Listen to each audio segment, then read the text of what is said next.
မင်းကလေးတွေဟာသူတို့ရဲ့ဆရာအစ်စ်ကိုဆေးထိုးနောက်ပြောင်ချင်ကြတယ်။ဒါကြောင့်သူတို့ကတကားပေါင်ပေါ်မှာဂျုံမုံတွေတင်ထားခဲ့ကြတယ်။ဒါပေမဲ့ဆရာကသူတို့ထက်အများကြီးပိုလဲတာကြောင့်ဂျုံမုံတွေနဲ့ပြေးပွားသွားတာကအဲ့ဒီမင်းကလေးတွေပဲဖြစ်ခဲ့ရတယ်။ဒါတောင်မှမင်းကလေးတွေကသူတို့ရဲ့ဆေးထိုးမှုတွေကိုမရက်ကြသေးပဲကလတ်ထိုင်တွေပေါ်မှာကော်ရီကျိုးတုပ်ထားလိုက်ကြပြန်တယ်။တေးချတာပေါ့ဆရာလည်းထိုင်လိုက်ရောသူ့ခင်ကကလတ်ထိုင်နဲ့တန်းကတ်သွားတော့တာပဲ။အဲ့ဒီအချိန်မှာဆရာဆက်လုပ်လိုက်တဲ့အပြုမှုကတော့လူတိုင်းကိုအံ့အားသင့်သွားစေခဲ့တယ်။သူဟာကျောင်းသားတွေရဲ့ရှစ်တင်မှာတင်သူ့ပေါင်းမီကိုချွတ်ချလိုက်တာပါ။ပိုပြီးအံ့ဩဖို့ကောင်းတာကသူကအထဲမှာနောက်ထပ်ပေါင်းမီတစ်ထည်ထပ်ဝစ်ထားတာဖြစ်နေလို့ပါပဲ။သို့တော်လည်းမင်းကလေးတွေကတော့နီလန့်အစ်စ်တွေထက်ကြံစီနေကြတော့မှာပဲ။သူတို့ကဆရာစပွဲအန်ဆွဲထဲမှာကြွက်အတုတကောင်ထည့်ထားလိုက်ကြတယ်။ဒီတစ်ချိန်မှာတော့ဆရာကတကယ်ပဲကြောက်လန့်သွားပုံရတာကြောင့်မင်းကလေးတွေဟာအကျယ်ကြီးဟားတိုက်ရီမောကြတော့တယ်။ဒါပေမဲ့တကယ်တမ်းကျတော့ဆရာကဟန်ဆောင်နေခဲ့တာဖြစ်ပြီးမင်းကလေးရဲ့လက်ထဲကကြွက်အတုကကြွက်အစ်စ်ဖြစ်သွားခဲ့ပါတယ်။ဒါကြောင့်သူတို့အားလုံးကြောက်လန့်တကြားနဲ့စပွဲခုံတွေပေါ်ကိုပြိုင်လူပြေးတက်သွားကြတော့တယ်။တကယ်တော့ဆရာဟာသူ့မှာစွမ်းအားထုတွေရှိနေတာကြောင့်ဒီလက်ကွက်တိုင်းကိုကြိုတင်မြင်နေရတာဖြစ်ပါတယ်။သူဟာအဲ့ဒီစွမ်းအားထုကိုသုံးပြီးမင်းကလေးတစ်ယောက်ကိုရေထဲမတိုင်ပင်ထိုးခင်လေထဲမှာ920ဒီဂရီနှစ်ပတ်လဲသွားအောင်တောင်လုပ်ပေးခဲ့ပါသေးတယ်။သူမဟာရေပတ်တန်တစ်ချက်တောင်မထွက်စေပဲရေထဲကိုအချောမွေငိုရှိုးဝင်ရောက်သွားခဲ့တယ်။သူမရဲ့ပြိုင်ဘက်အလှည့်ရောက်တဲ့အခါမှာတော့ဆရာကအဲ့ဒီပြိုင်ဘက်ကို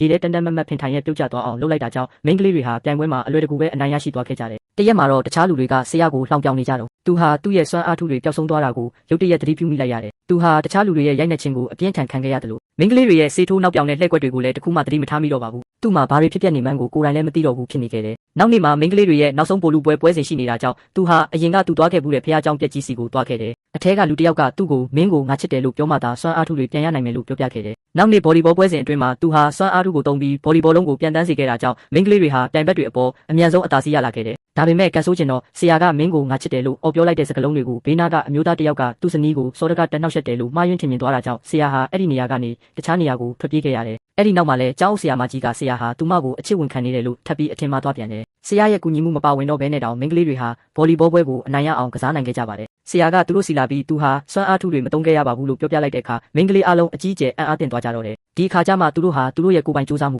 စွမ်းဆောင်ရည်တွေနဲ့တင်ပွဲကိုအနိုင်ယူနိုင်ခဲ့တာပါလားဆိုတာကိုသဘောပေါက်နားလည်သွားကြပါတော့တယ်။